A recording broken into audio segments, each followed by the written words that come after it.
Namaku Nadira Prameswari. Orang-orang bilang aku wanita paling beruntung di antara teman-temanku.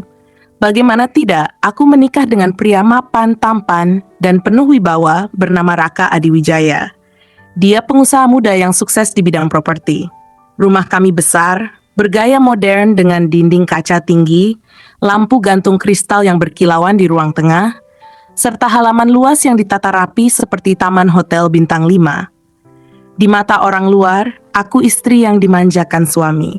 Penampilanku selalu rapi, pakaian bermerek, dan senyum yang tak pernah pudar di setiap acara sosial.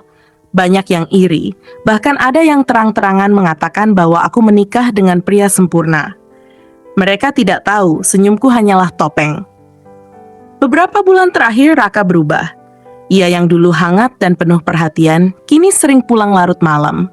Tatapannya kosong setiap kali melihatku, seolah-olah aku hanya bayangan. Bahkan, ketika aku bercerita panjang lebar tentang kegiatanku di komunitas sosial atau sekadar tentang bunga mawar yang baru mekar di taman, ia hanya menjawab singkat, atau ya, itu saja. Tidak ada lagi percakapan panjang, tidak ada lagi tawa yang dulu selalu menghiasi ruang makan kami. Awalnya aku mencoba menghibur diri, berpikir mungkin Raka hanya sibuk.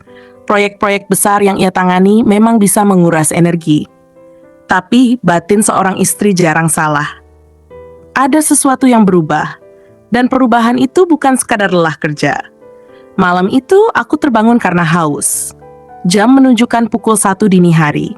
Aku berjalan pelan menuruni tangga, dengan langkah yang bergema di lantai marmer yang dingin.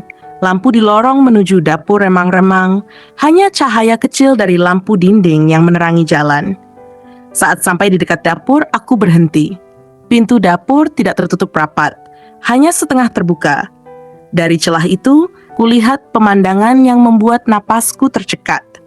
Raka berdiri di sana. Tubuh tegapnya bersandar santai pada meja dapur, dengan kemeja rumah yang lengannya digulung hingga siku. Namun yang membuat dadaku sesak bukanlah posisinya, melainkan tatapan matanya. Ia menatap seseorang dengan sorot lembut, penuh kekaguman. Tatapan yang dulu hanya menjadi milikku. Dan orang yang menerima tatapan itu adalah Laras. Laras, pembantu baru kami. Gadis muda dengan wajah sederhana, rambut hitam panjang yang sering ia ikat seadanya, dan mata yang selalu menunduk bila berbicara. Ia baru bekerja di rumah kami sekitar 2 bulan. Jujur, sejak awal aku tak pernah merasa terancam olehnya. Bagiku, Laras hanya gadis polos dari desa yang ingin mencari nafkah. Tapi malam itu, mataku tak bisa berbohong. Raka menatapnya dengan cara yang tak pernah lagi ia berikan padaku. Mata yang berbinar, seolah ia sedang melihat sesuatu yang berharga.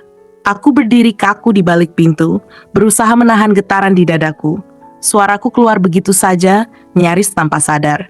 Kenapa Raka? Kenapa menatapnya seperti itu? Tentu saja Raka tak mendengar. Aku melangkah mundur dengan hati yang hancur. Segala yang kubangun bersama Raka, semua kebahagiaan yang kupercaya masih ada, runtuh begitu saja hanya karena satu tatapan itu. Keesokan paginya, aku mencoba bersikap biasa. Di meja makan, sarapan sudah tertata rapi. Raka membaca koran seperti biasanya. Laras sibuk menyiapkan jus jeruk. Aku memperhatikan gerak-geriknya, mencoba mencari sesuatu yang mungkin terlewat. Laras, panggilku mencoba terdengar tenang. Ya, Bu? Laras menunduk sopan. Sejak kapan kau mulai bekerja di sini? Tanyaku sambil mengaduk teh yang sebenarnya tak ingin kuminum. 2 bulan, Bu, tepat setelah Lebaran. Aku mengangguk pelan. Kau betah? Laras tersenyum tipis. Alhamdulillah betah, Bu, semua baik di sini. Raka menurunkan korannya sejenak. Nadira, jangan terlalu banyak tanya. Kasihan Laras, dia harus cepat-cepat bersiap. Hari ini aku ada rapat pagi, minta tolong Laras siapkan jas hitamku. Aku membeku. Jas suamiku? Biasanya aku yang menyiapkannya. Itu sudah jadi rutinitas kami, tapi kini, dengan enteng, Raka meminta Laras melakukannya. Aku tersenyum tipis menutupi luka yang tiba-tiba mencabik dadaku. Baiklah, jawabku singkat. Sejak saat itu, aku mulai memperhatikan gerak-gerik keduanya. Raka memang tidak terang-terangan, tapi tatapannya selalu berbeda saat Laras ada.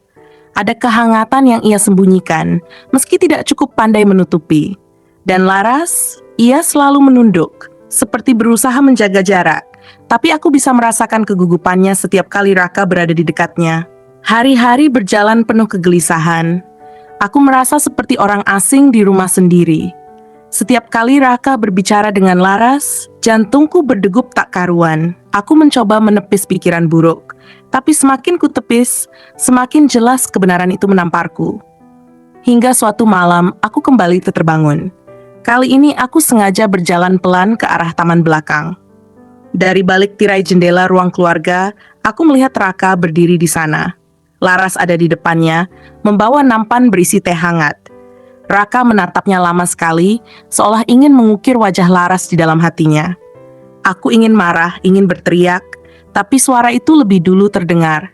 Suara Raka yang lembut, dengan nada yang hanya pernah ia gunakan padaku bertahun-tahun lalu. Kalau saja keadaan berbeda, aku tidak akan menahan perasaan ini.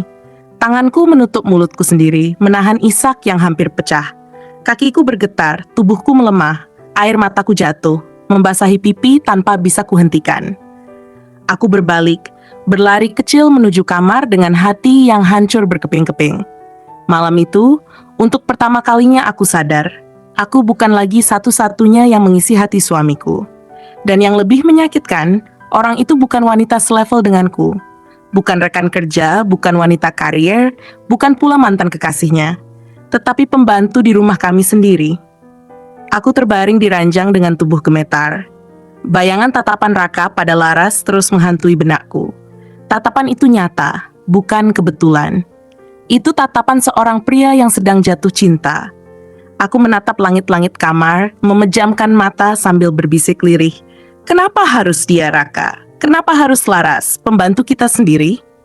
Dan di sanalah malam itu berakhir, dengan hatiku yang mulai retak, dan sebuah pertanyaan besar yang terus menggema di kepalaku. Apakah aku masih menjadi istri dalam rumah ini, atau hanya sekadar nama di buku nikahnya? Hari-hari berikutnya terasa begitu mencekik bagiku. Aku yang dulu merasa menjadi pusat dunia bagi Raka, kini hanya seperti bayangan yang keberadaannya bisa diabaikan. Semua rutinitas berubah perlahan tanpa disadari oleh orang lain, tapi begitu terasa olehku. Raka semakin sering melibatkan Laras dalam hal-hal kecil yang dulu selalu menjadi bagianku. Pagi-pagi, ketika aku sudah menyiapkan dasi dan jas kerjanya seperti biasanya, Raka hanya melirik sekilas lalu berkata, "Laras, bisa tolong pilihkan dasi lain untukku?" Dengan nada seolah aku tak ada di sana. Hatiku mencelos setiap kali mendengar namanya menyebut Laras begitu santai, seolah gadis itu sudah menjadi bagian penting dalam rumah ini. Aku mencoba menahan diri, tetap tersenyum dan bersikap normal. Tapi semakin hari, luka itu semakin dalam.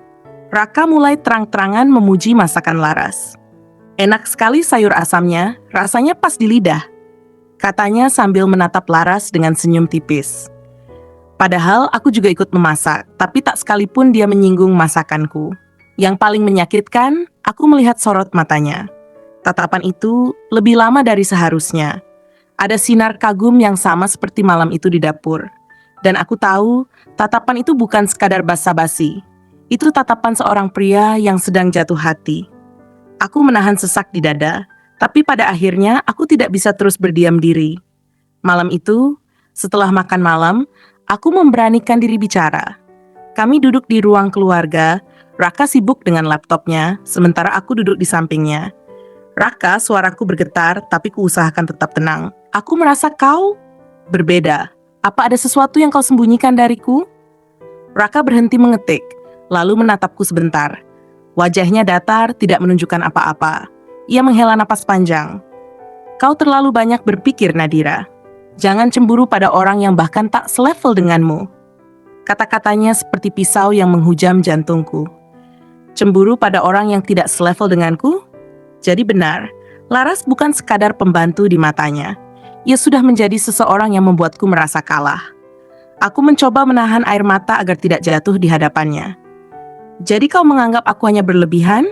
Semua yang kulihat, semua yang kurasakan, kau bilang hanya pikiranku?" Raka tidak menjawab. Ia hanya kembali menunduk pada laptopnya seolah pembicaraan kami selesai. Saat itu aku tahu ada sesuatu yang benar-benar ia sembunyikan dariku. Malam itu aku tidak bisa tidur. Perasaanku campur aduk antara marah, sedih, dan takut. Aku keluar ke balkon, mencoba menenangkan diri dengan udara malam yang dingin. Tapi justru disitulah aku mendengar sesuatu yang membuat tubuhku kaku. Dari arah taman belakang, terdengar suara samar. Aku mengenal suara itu, suara Raka. Aku menajamkan telingaku, jantungku berdegup kencang. Kalau saja keadaan berbeda, aku tak akan menahan perasaan ini. Tanganku bergetar. Aku menutup mulutku, menahan isak yang hampir pecah. Itu jelas suara Raka. Dan tak lama kemudian suara lembut Laras terdengar. "Pak, jangan bicara begitu. Saya hanya bekerja di sini. Jangan membuat keadaan jadi rumit." Air mataku jatuh deras tanpa bisa kutahan. Kata-kata Laras memang menolak, tapi suara Raka jelas mengandung perasaan yang lebih dari sekadar kedekatan biasa. Ia benar-benar jatuh cinta pada pembantuku sendiri.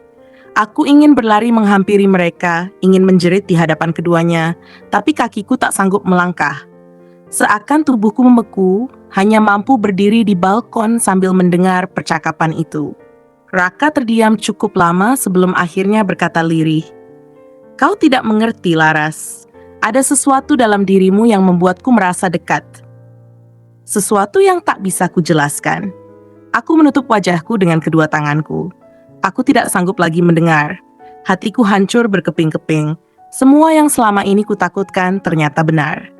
Aku kembali ke kamar dengan langkah gontai. Aku menangis tanpa suara, takut didengar oleh siapapun. Dalam kegelapan kamar, aku merasa sendirian, meski suamiku ada di rumah yang sama. Rasa sakit itu semakin menusuk ketika bayangan Laras muncul di benakku. Aku membenci gadis itu, tapi entah kenapa, aku juga melihat ketakutan di matanya. Pagi berikutnya, aku berusaha bersikap biasa. Aku berdandan, mengenakan gaun sederhana berwarna biru muda. Aku duduk di meja makan menunggu Raka. Saat ia turun, Laras sudah ada di dapur, menyiapkan sarapan. Aku memperhatikan gerak-geriknya dengan cermat. "Laras," panggil Raka dengan nada lembut.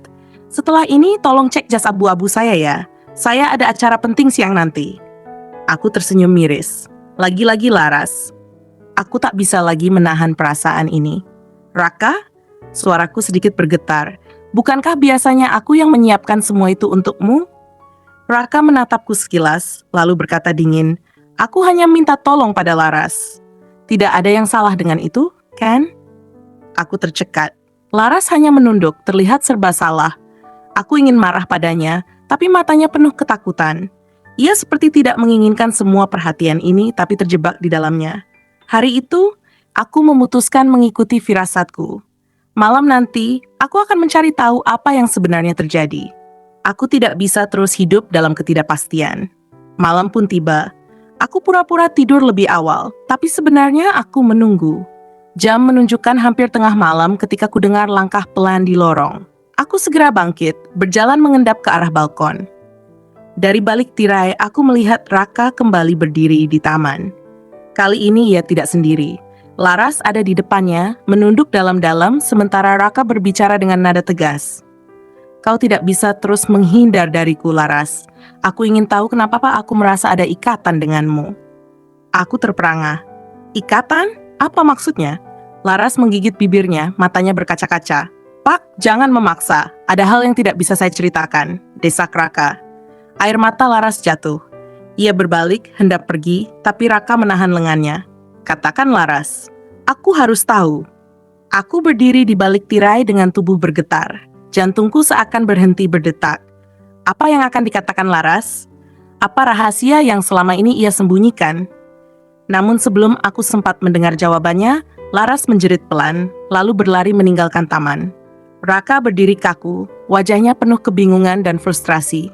Aku menutup mulutku, menahan napas. Air mataku jatuh deras. Aku tahu satu hal, malam itu bukan hanya tentang perselingkuhan, tapi ada sesuatu yang lebih besar, lebih kelam, yang belum terungkap. Dan aku mulai takut. Takut bahwa jawaban dari rahasia itu bisa menghancurkan segalanya, lebih dari sekadar pernikahanku. Sejak malam itu di balkon, mataku semakin jeli memperhatikan setiap gerak-gerik mereka. Ada sesuatu yang aneh, semakin jelas, semakin sulit diabaikan. Laras tampak selalu berusaha menjaga jarak. Wajahnya menegang setiap kali Raka berada di dekatnya, seolah ia sedang menahan sesuatu yang nyaris pecah. Dan Raka, matanya tak bisa berbohong. Ada kerinduan yang tak bisa ia sembunyikan. Ada tarikan yang tak bisa ia hentikan. Bukan hanya aku yang tersiksa. Laras pun tampak menderita. Aku melihatnya sering termenung di dapur sambil menggenggam sendok. Matanya kosong menatap panci yang berisi kuah mendidih. Kadang aku mendengar ia menghela napas panjang dari balik pintu kamarnya. Gadis itu seperti menyimpan beban yang terlalu berat untuk ditanggung sendiri. Hari itu, siang menjelang sore, aku sedang berjalan ke kamar belakang untuk mengambil spray bersih. Saat melewati lorong, ku dengar suara isakan pelan. Aku berhenti, menajamkan telinga. Isakan itu berasal dari kamar Laras. Pelan-pelan aku mendekat, lalu berdiri di depan pintu yang sedikit terbuka. Di dalam sana, Laras duduk di tepi ranjang tipisnya. Bahunya berguncang, wajahnya basah oleh air mata. Tangannya menggenggam erat sebuah foto lusuh. Kertasnya sudah menguning di pinggir, tanda terlalu sering disentuh. Aku menahan napas, bersembunyi di balik celah pintu. Saat ia menoleh sedikit, aku bisa melihat foto itu. Hati dan tubuhku langsung bergetar. Foto seorang wanita, dengan wajah tegas namun lembut. Matanya tajam, senyumnya samar. Dan yang membuatku tercekat, wajah itu mirip sekali dengan Raka. Begitu mirip sampai aku yakin ada hubungan darah di antara mereka. Aku menutup mulutku rapat-rapat agar tidak berteriak. Perasaanku kacau. Apa maksud semua ini? Mengapa Laras menyimpan foto seorang wanita yang wajahnya sangat mirip dengan suamiku? Aku mundur perlahan dari balik pintu, takut ketahuan. Tapi langkahku gemetar. Jantungku berpacu kencang, seakan mau meledak. Ada hubungan apa sebenarnya antara Laras dan Raka? Aku mencoba menenangkan diri di kamar, tapi pikiran itu tak mau pergi. Dan tiba-tiba sebuah flashback menyeruak begitu saja. Aku teringat ucapan samar ibu mertuaku saat pertama kali aku menikah dengan Raka. Malam itu setelah resepsi selesai, ibu Raka memelukku erat di kamar pengantin. Matanya berkaca-kaca. Ia berbisik, "Nadira, Raka punya masa lalu yang sulit. Jika kau ingin bersamanya, kau harus siap menghadapi rahasia yang tak pernah dia ceritakan pada siapapun."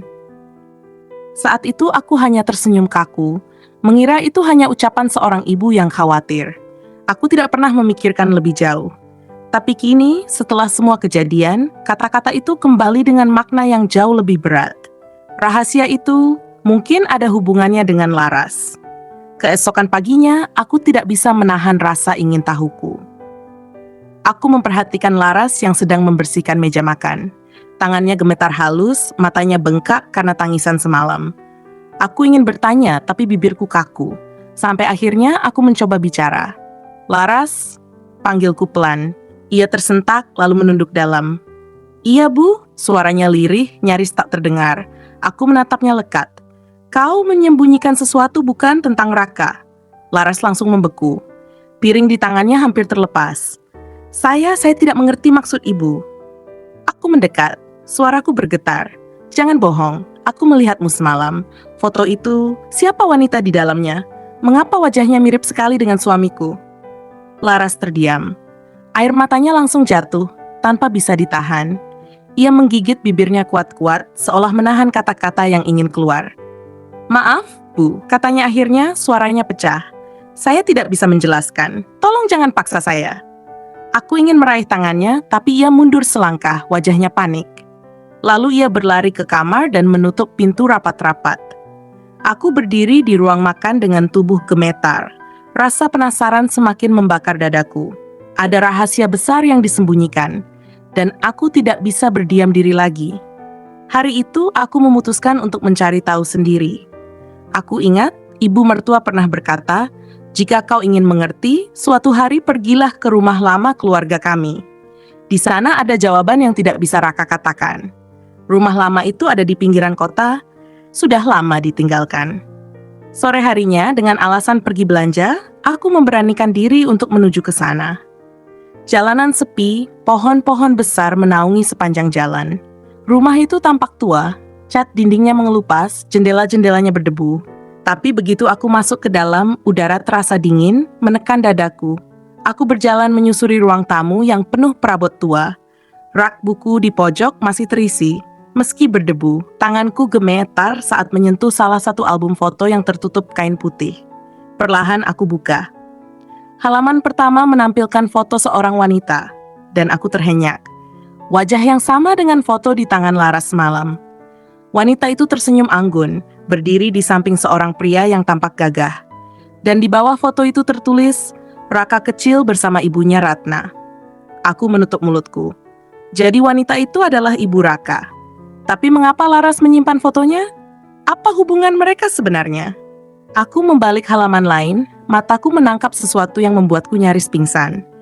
Foto lama dengan dua anak kecil. Salah satunya jelas Raka kecil. Dan di sampingnya seorang anak perempuan dengan rambut dikepang. Senyum mereka begitu mirip. Di bawah foto itu tertulis, Raka dan adiknya, Laras. Tanganku bergetar hebat, tubuhku lemas. Jadi Laras, adik kandung Raka? Aku menjatuhkan album itu ke lantai. Suara keras menggema di ruang sepi. Air mataku langsung jatuh. Bukan hanya karena sakit hati, tapi karena rasa ngeri yang merayap di seluruh tubuhku. Selama ini aku mengira Raka hanya tergoda pembantuku. Tapi ternyata, gadis itu adalah darah dagingnya sendiri. Aku terhuyung keluar dari rumah itu. Napasku tersengal. Jalanan terasa berputar, mataku kabur oleh air mata. Aku tidak tahu bagaimana harus menghadapi kenyataan ini. Bagaimana aku bisa menerima bahwa suamiku menaruh hati pada adiknya sendiri. Malam itu, aku duduk di kamar dengan wajah pucat. Raka pulang lebih larut dari biasanya. Ia melihatku, tapi aku langsung memalingkan wajah. "Ada apa denganmu?" tanyanya, nada suaranya datar. Aku ingin menjerit, ingin mengungkap semua yang kutemukan, tapi lidahku keluh. Aku hanya mampu berkata pelan, "Raka, siapa Laras sebenarnya?" Wajahnya langsung berubah. Matanya membelalak, lalu dengan cepat ia menunduk. "Kenapa kau tiba-tiba bertanya begitu?" Aku menatapnya, air mata mengalir. "Karena aku tahu siapa dia. Jangan lagi kau bohongi aku, Raka. Aku sudah melihat foto itu. Aku sudah tahu rahasia yang kau sembunyikan." Raka membeku, tangannya mengepal kuat, napasnya tersengal. "Nadira, kau tidak seharusnya tahu ini." Aku terisak. "Jadi benar? Laras itu adikmu?" Raka menutup wajahnya dengan kedua tangan. Bahunya bergetar. Ia tidak menjawab, tapi tangisan lirihnya cukup untuk menjadi jawaban. Aku terisak semakin keras, hatiku hancur. Bukan hanya karena pengkhianatan, tapi karena kenyataan yang jauh lebih kelam dari yang pernah kubayangkan. Malam itu, aku tahu rumah tanggaku tak lagi sama. Dan rahasia ini bisa menghancurkan bukan hanya aku, tapi juga seluruh keluarga kami. Aku memberanikan diri mendekati Laras di kamarnya. Gadis itu duduk di tepi ranjang tipis, matanya sembab, pipinya masih basah oleh air mata. Aku tahu ia baru saja menangis lagi. Tanganku gemetar saat kugapai bahunya. "Kalau kau punya sesuatu yang harus dikatakan, katakanlah padaku." Suaraku serak, hampir berbisik. "Aku tidak ingin terus hidup dalam kebohongan, Laras. Tolong, jangan buat aku lebih buta dari yang sudah-sudah." Laras menoleh perlahan. Mata itu, mata seorang gadis yang tampak rapuh namun menyimpan beban terlalu besar. Bibirnya bergetar. Saya bukan siapa-siapa, Bu. Saya hanya bekerja di sini." Aku menahan tangannya, menggenggamnya erat. "Jangan berbohong. Aku sudah melihat fotonya. Aku tahu ada sesuatu yang kau sembunyikan. Aku berhak tahu, Laras. Aku berhak, karena ini menyangkut rumah tanggaku." Air mata Laras langsung jatuh deras. Bahunya terguncang, seolah pertahanannya runtuh. Saya anak yang ditinggalkan sejak kecil," suaranya pecah. "Sejak saya bisa mengingat, saya hanya tahu nama ibu saya, tapi tidak pernah tahu siapa ayah kandung saya. Saya terus mencari. Dan dari semua petunjuk yang saya dapat," ia menutup wajahnya dengan kedua tangan, suaranya tercekat, "pria itu adalah Pak Raka." Aku terdiam. Dunia seakan runtuh di hadapanku. Suara Laras bergema di kepalaku, menusuk hingga ke sumsum tulang. Jadi orang yang selama ini kucurigai merebut suamiku, ternyata darah dagingnya sendiri. Tubuhku lemas, aku terduduk di kursi dekat ranjang. "Apa yang kau katakan ini?" Suaraku nyaris tidak terdengar. Laras mengangkat wajahnya, air mata membasahi pipinya. "Saya tidak berniat menghancurkan rumah tangga ibu. Saya tidak pernah ingin mencintai siapapun di rumah ini. Saya hanya ingin mencari kebenaran. Tapi setiap kali saya melihat Pak Raka, entah kenapa hati saya ikut sakit. Ada ikatan aneh yang tidak bisa saya jelaskan. Sampai akhirnya saya menemukan foto lama ibu saya. Di belakangnya ada nama, dan nama itu sama dengan nama ayah Pak Raka. Aku memejamkan mata, dadaku sesak. Semua potongan mulai tersusun. Rahasia yang disembunyikan Raka, ucapan samar ibu mertua, tatapan aneh Raka pada Laras. Semuanya bukan sekadar rasa kagum, tapi rasa kehilangan, rasa rindu yang tak pernah terucap. Namun di sisi lain, hatiku seperti terkoyak. Bagaimana mungkin aku bisa menerima kenyataan bahwa suamiku menyimpan perasaan terhadap gadis yang diyakininya darah daging sendiri? Aku menatap Laras, suaraku bergetar. Kau yakin, Laras? Kau yakin Raka adalah ayahmu, bukan sesuatu yang lain? Laras menunduk, suaranya lirih. Saya tidak 100% yakin, tapi semua petunjuk mengarah ke sana. Ibu saya dulu pernah bekerja di kota ini, di rumah keluarga besar Adiwijaya. Dari cerita orang-orang, ia dekat dengan seorang pria, dan nama itu sama dengan nama ayah Pak Raka. Saya hanya ingin memastikan. Aku terdiam lama. Ruangan terasa sunyi, hanya suara detak jam dinding yang menggema. Laras, aku menarik napas panjang. Kalau semua ini benar, artinya kau bukan adik Raka. Kau anak dari ayahnya Raka. Itu berarti, aku tercekat, kau bukan adiknya. Kau adik tirinya. Laras menutup mulutnya, wajahnya pucat. Saya tidak tahu harus merasa apa. Malam itu aku tidak bisa tidur. Aku termenung di ranjang, sementara Raka sudah terlelap di sampingku. Pikiranku terus berputar antara sakit hati, kebingungan, dan rasa ngeri. Jika benar Laras adalah anak dari ayah mertuaku, maka Raka tidak sepenuhnya salah jika merasakan sesuatu yang lebih dari sekadar ikatan darah. Tapi, bukankah itu tetap salah? Bagaimanapun, ia sudah beristri. Ia milikku. Keesokan paginya, aku memberanikan diri bicara langsung pada Raka. Saat sarapan, aku menatapnya dalam-dalam. Raka, ada sesuatu yang harus kau jelaskan padaku tentang Laras. Raka langsung menegang. Sendok di tangannya terhenti di udara. Apa maksudmu? Aku menghela napas. Aku sudah tahu sebagian. Aku tahu Laras bukan sekadar pembantu. Dia menyimpan foto ibumu. Dia percaya dia anak dari ayahmu. Apa itu benar, Raka? Katakan padaku. Wajah Raka langsung berubah pucat. Ia menaruh sendoknya, menunduk lama lalu berbisik. Aku sudah menduganya sejak pertama kali melihatnya. Jantungku berdegup keras. Jadi benar? Raka mengangguk perlahan. Aku tidak pernah bilang padamu karena aku tidak yakin. Tapi matanya, tatapannya, cara dia menangis. Aku merasa sudah mengenalnya. Dan ketika aku melihat foto yang dia bawa, aku tahu dia anak dari ayahku. Aku menutup mulutku, air mataku jatuh. Kenapa kau tidak jujur dari awal? Kenapa kau biarkan aku berpikir kau jatuh hati padanya? Raka menatapku dengan mata merah, karena aku memang jatuh hati padanya. Aku terhenyak, tubuhku bergetar. Apa yang kau katakan ini, Raka? Dia mungkin adik tirimu. Kau sadar betapa menjijikannya itu? Raka menggenggam kepalanya, frustrasi. Aku tahu Nadira, tapi hatiku menolak berhenti. Aku tidak pernah meminta perasaan ini datang. Setiap kali aku mencoba menghindar, aku justru semakin tersiksa. Aku mencintaimu, Nadira, tapi aku juga tidak bisa menolak rasa ini pada Laras. Tangisku pecah. Hatiku benar-benar hancur. Aku ingin menamparnya, ingin berteriak, tapi tubuhku terlalu lemah. Kau menghancurkan aku, Raka. Laras yang sejak tadi mendengar dari balik pintu, tiba-tiba masuk dengan wajah basah oleh air mata. Berhenti. Tolong, berhenti. Jangan salahkan Pak Raka, Bu. Semua ini salah saya. Saya yang datang ke rumah ini. Saya yang membawa rahasia kotor ini. Saya yang membuat semuanya berantakan. Seharusnya saya tidak pernah mencari kebenaran. Seharusnya saya tetap hidup sebagai orang asing, bukan masuk ke dalam kehidupan kalian. Ia terisak keras, lalu berlari keluar rumah. Aku dan Raka sama-sama terpaku. Aku menatapnya dengan benci sekaligus iba. Pergilah ke dia, Raka. Kau yang membuatnya seperti ini. Raka bangkit, namun langkahnya terhenti di ambang pintu. Ia menoleh padaku, matanya dipenuhi luka. Nadira, aku tidak tahu harus memilih apa. Aku mencintaimu, tapi aku juga tidak bisa menolak darahku sendiri. Aku takut semua ini akan menghancurkan kita. Aku menatapnya dengan air mata bercucuran. Kau sudah menghancurkan kita, Raka. Dan malam itu, aku tahu, semuanya tidak akan pernah sama lagi. Kebenaran yang selama ini kuburu akhirnya terkuak dengan cara paling menyakitkan. Laras bukanlah orang ketiga seperti yang kupikirkan. Ia bukan wanita yang merebut cinta suamiku. Ia adalah darah daging Raka. Anak yang lahir dari masa lalunya, dari kisah yang tak pernah kudengar sebelumnya, dari luka yang disembunyikan begitu rapat. Aku menatap Raka dengan mata penuh luka. Nafasku memburu, dadaku sesak seakan dunia ini menindihku.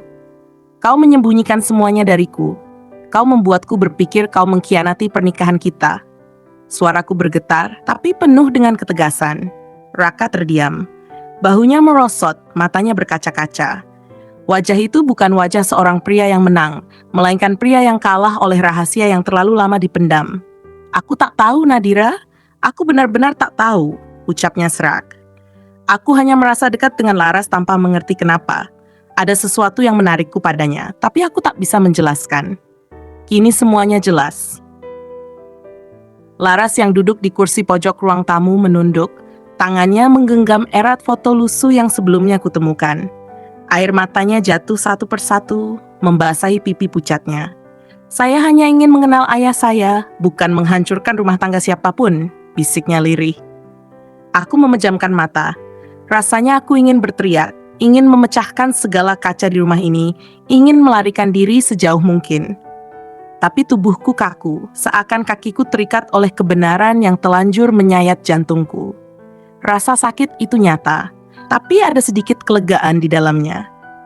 Selama ini aku dibakar oleh cemburu, oleh kecurigaan, oleh prasangka yang salah arah.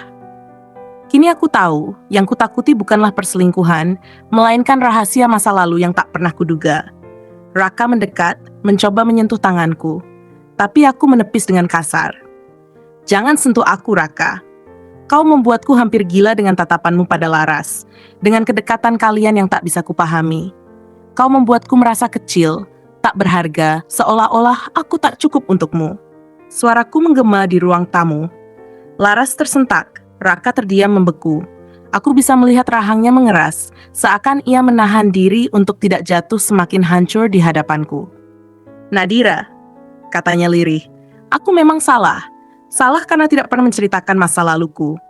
Tapi kau harus tahu, aku sendiri tidak tahu bahwa Laras adalah anakku. Aku tidak pernah diberitahu. Wanita itu, ibunya Laras, meninggalkan dunia tanpa memberitahuku apapun. Bagaimana aku bisa tahu kalau semua kebenaran dikubur begitu dalam? Aku menggertakkan gigi. Suaranya terdengar tulus, tapi luka di hatiku terlalu dalam untuk disembuhkan hanya dengan kata-kata. Aku menoleh pada Laras yang kini masih terisak. Laras, apa benar semua yang kau katakan? Apa benar kau datang ke sini hanya untuk memastikan kebenaran itu? Laras mengangguk pelan. Iya, Bu. Sejak kecil saya hidup dalam tanda tanya. Ibu saya selalu menyebut satu nama, Raka. Saya tumbuh dengan keyakinan bahwa pria itu adalah ayah saya. Saya mencari hingga akhirnya menemukan alamat ini. Saya tidak tahu harus bagaimana. Jadi saya melamar menjadi pembantu, hanya supaya bisa dekat, hanya supaya bisa melihat sosok ayah saya dari dekat. Saya tidak ingin merusak rumah tangga siapapun. Demi Tuhan, saya hanya ingin tahu kebenaran. Aku terdiam. Rasa marah, benci, kecewa bercampur dengan iba yang tiba-tiba muncul. Laras masih muda. Ia tak pantas memikul beban sebesar ini. Tapi luka di hatiku tetap tak bisa diabaikan begitu saja. Malam itu, rumah terasa seperti medan perang. Tak ada yang bicara lagi setelah pengakuan itu. Aku berjalan menuju kamar, meninggalkan mereka berdua yang masih terjebak dalam kesunyian. Di kamar, aku menatap cermin. Mataku sembab, wajahku pucat. Apakah ini ujian pernikahan, atau tanda bahwa aku harus menyerah? Bisikku pada bayangan diriku sendiri. Aku duduk di tepi ranjang, mencoba mengatur napas. Semua kenangan bersamaku dan Raka berputar di kepalaku. Pernikahan kami yang sederhana namun penuh cinta, hari-hari penuh tawa, perjuangan kami membangun kehidupan dari nol.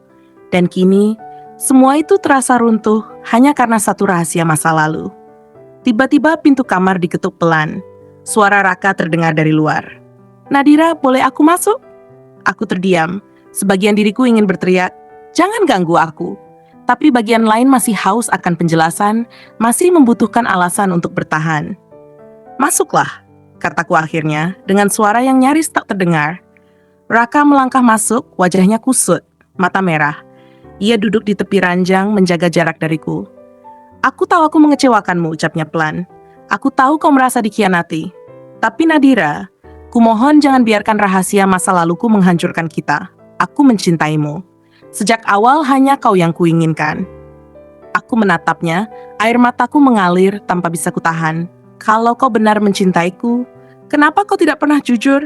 Kenapa aku harus menanggung rasa sakit ini sendirian?" Raka terdiam lama. Ia menunduk, suaranya bergetar. "Aku terlalu takut. Takut kalau masa laluku menghantui kita. Takut kalau kau pergi meninggalkanku. Aku bodoh karena lebih memilih diam daripada bersikap jujur. Dan kini aku kehilangan kepercayaanmu." Aku menutup wajahku dengan kedua tangan. Perasaanku berperang antara cinta dan luka, antara ingin bertahan dan ingin menyerah. Di luar kamar terdengar suara tangisan Laras yang tertahan. Suara itu membuat dadaku semakin nyeri. Gadis itu tak bersalah. Ia hanya korban dari rahasia yang tidak pernah terungkap. Akhirnya, aku menurunkan tanganku, menatap Raka dengan mata penuh air mata. "Kalau memang takdir ingin kita bersama, aku akan bertahan. Tapi kali ini, kau harus berjuang membuktikan bahwa cintamu padaku masih ada." Aku tak ingin hidup dalam bayang-bayang rahasia lagi. Aku ingin kejujuran, Raka. Hanya itu yang kuminta. Raka menatapku lama, kemudian mengangguk. "Aku berjanji, Nadira. Demi kau, demi rumah tangga kita." Aku menghela napas panjang. Rasanya dunia masih berat, tapi setidaknya aku menemukan secercah harapan. Malam itu aku berjalan keluar kamar dan menemukan Laras masih duduk di ruang tamu menggenggam foto ibunya. Aku mendekat lalu duduk di sampingnya. "Laras," panggilku pelan. Ia menoleh, matanya bengkak. "Bu, saya minta maaf." Aku menggeleng pelan. "Kau tak bersalah. Kau hanya mencari kebenaran. Dan sekarang kau sudah menemukannya." Tangannya bergetar ketika ku pegang. Ada kehangatan yang aneh di sana, sebuah ikatan yang tak bisa kujelaskan. Seolah aku sendiri ikut menerima gadis ini sebagai bagian dari keluarga. Meski hatiku masih sakit, aku tahu aku harus belajar berdamai dengan kenyataan. Namun di dalam hatiku, aku sadar kisah ini belum berakhir. Luka ini terlalu dalam untuk sembuh begitu cepat. Dan jauh di dalam diriku, ada ketakutan baru yang muncul. Jika satu rahasia saja bisa menghancurkan begitu banyak, bagaimana dengan rahasia-rahasia lain yang mungkin masih tersembunyi? Aku menatap Laras, lalu menoleh pada Raka yang berdiri di ambang pintu, menatap kami dengan mata penuh penyesalan. Senyum pahit terukir di bibirku. Kalau memang ini takdir kita, mari kita jalani. Tapi ingat, Raka, jangan pernah ada kebohongan lagi. Karena sekali kau mengulanginya, aku tak akan sanggup bertahan. Malam itu, aku berbaring di ranjang dengan hati yang remuk, tapi juga sedikit lega. Aku tahu perjalanan ini belum berakhir. Mungkin luka ini perlahan bisa disembuhkan, atau mungkin justru akan membawaku pada perpisahan yang tak terhindarkan. Dan entah kenapa, saat mataku mulai terpejam, aku merasa ada sesuatu yang mengintai di balik semua ini. Sesuatu yang lebih besar dari sekadar rahasia masa lalu. Aku tak tahu apa itu, tapi aku yakin badai yang lebih besar sedang menunggu di depan.